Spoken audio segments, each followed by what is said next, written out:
Today we're talking about 3 power swing tips, 3 ways to increase your club head speed that are for the amateur, and quite honestly, they're different than they would be if you were a professional. I'm PGA teaching professional Todd Cope, Director of Instruction for US Golf TV and the Sanford Power Golf Academy. What I'm going to share with you here today is 3 ways to create more club head speed, and how what you might have been already trying to do, it's really designed more for a professional golfer and not for the amateur golfer. So let's dive right into it. Now, here's the first concept we got to talk about. We're going to talk about arm speed versus body speed. We're going to talk about amateurs versus professionals. All right, and at the end here, I'm going to give you the third tip. It's going to be definitely different than what you've ever heard before, and it might even be a little bit controversial, but I think you're going to like it because I know it's going to help you. So let's talk about the first way that we can create more club head speed by using our arms. So what you're going to do is, I got my 8-iron right here, and I'm just going to go ahead and turn it around, and you'll notice I'm just kind of holding it up here by the head of the club head right here, and I'm just holding it with one hand, my lead arm. All right, and I'm just going to make some swings. Just nice and free and flowing, right? Super easy, nothing to it. Now what you're going to hear, can you hear that swish a little bit? Now the faster I swing my arms, boom, okay? The louder the swish is, the more speed I'm creating. Now what I'm doing there is I'm teaching my body, I'm teaching my arms how to create speed and release. Now the reason this drill works is because you've eliminated the weight of the club head. If you tried to do this drill with the weight away from you, like we normally grip it, that's going to be very difficult to do, and quite honestly, I would caution you from doing that because it could put some strain and some pressure on some of the shoulders and the arms, all right? But by just simply taking it and turning it around like this, okay, you get the feel of what you're looking for. So if you've watched any of my stuff already, okay, and if you haven't, be sure to subscribe, ring the bell, because I love hearing from you, but I love doing 3-setters. So let's do it. Here we go. I'm going to do a little 3-setter. There's 1. There's 2. Each one's getting a little louder. Boom, there's 3. Now I got that feeling, and I'm going to go ahead here, and I'm just going to hit a shot and get set in there, okay? Boom. And I try to replicate that feel so that I know exactly what I'm looking for. So that's tip number 1. Take the club, turn it around, okay, and create some swish and some stuff there. Now, anytime that I'm doing some training with my students, I love using my live. You've kind of seen it here. If you've watched my videos, you've seen this. It's a great product because it provides instant feedback. It's almost like having your own coach.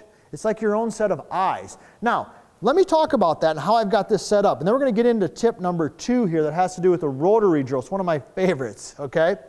And notice how I've got this set up here. I've got the red line, all right? Got the red line just off my lead shoulder right there. You can see that on the screen.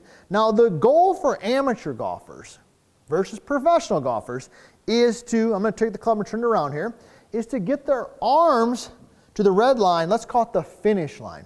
To get the arms to the finish line before the body.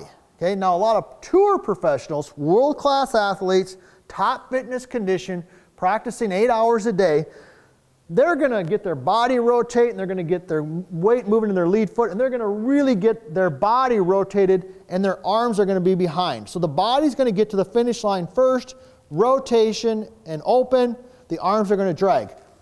Good position if you can practice a lot and you have the physical capabilities to do it. Amateur golfers, those of you watching this, guys like myself, we got a job, we got stuff going on, I don't have a ton of time to practice. Okay, I want to get my arms to that finish line before my body. Let me go ahead and hit one, then we'll get into the second drill. All right, here we go. Boom, I could feel my arms really snap and rotate through there. All right, so that's tip number 1.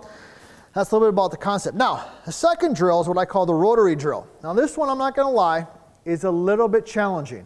So bear with me, we're going to walk through it. I know you can do it, and I know you're going to see results. So here we go. Rotary, rotation, okay, circle. So here's how it's going to work. I'm going to do it in slow motion. Then we're going to hit it with the ball. I like to do this drill with like an 8-iron, 7-iron maybe, even off a tee if you haven't practiced it before. Normal backswing, okay? You're going to come through, strike the ball, and then you're going to rotate your arms back in front of you. Okay, so here we go. Let me do it super slow. Then we're going to do it with the ball. Backswing, strike, rotation. That's where we get rotary. That's where the name of the drill comes. Back, boom. Okay, now let me do it with the ball. I'm going to do it super slow. You can watch the red line there. Remember, that's the finish line. Here we go. I'm going to do it really slow. Here we go. Backswing, strike, rotate in front of me. See where it finished? Right there in front of me. Let me do it one more time. Then I'm going to add some speed to it, and I'm going to tell you why it works. Here we go. Finish line, backswing, strike, rotate. Okay? Now, let me do one full speed. Here we go. Once you've practiced a little bit. Now, I wouldn't do it with anything more like an 8-iron or a 7-iron. And I wouldn't do hundreds of them because it can be a little bit harder on your body. It's more to get the feel. Here we go. Ready? All right, now I got that feel. I've got speed in my arms. Now I'm going to go ahead and just hit a regular shot and try to, okay, that felt pretty quick. Some quick and some snap to that. Now, hopefully that makes sense. Leave some questions, put them in the comments. Be sure to subscribe. We love hearing from you. And hey, be sure to check out our website, usgolftv.com. We've got a lot of different type of content there that you'll find really helpful to your game. All right, now I promised you here at the end, I'm going to share with you another tip, the third one, that is kind of, I don't want to say it's controversial. That's probably too strong of a word, but it's definitely different than what you're hearing. And remember this concept, pros versus amateurs. We're not saying these other things, getting the body rotated, we're not saying that's bad advice. What we're saying is that could be bad advice for you because with all due respect, you're not a tour professional, you're an amateur golfer. So arm speed is where it is at. So what we're going to do is a drill here, what I like to call hold the hips. And if you slice the ball, this is for you. So here's what we're going to do. I'm going to do it without a golf ball. I'm going to do it face on, and then we'll do it from, we're going to do it from down the line this way first, then we'll do it from face on using live view. So what you're going to do, you're going to take your lead foot, left foot for me, move it way forward, trail foot back. And I'm just going to make some swings, and I'm going to feel my hips hold, arms release. Here we go. Ready?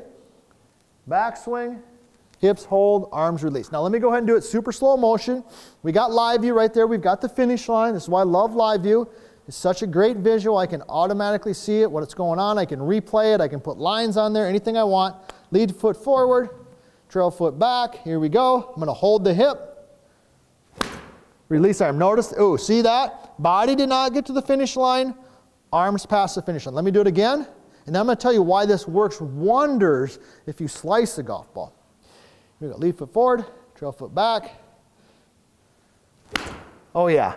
Man, that felt good. Easy, arm speed, pop and snap at the bottom. Now, why does that work for the slicer? Well, it works for the slicer because 9 out of 10 slicers that I see on the lesson tee, they get their body going in the wrong direction in the transition. Okay, and what happens is they got the club, you can see it down the line here. Maybe they got the club in a pretty good spot on the top. All right? But their first move is for their body to spin. Okay? See with live view there? See how my body spun and went away from the red line?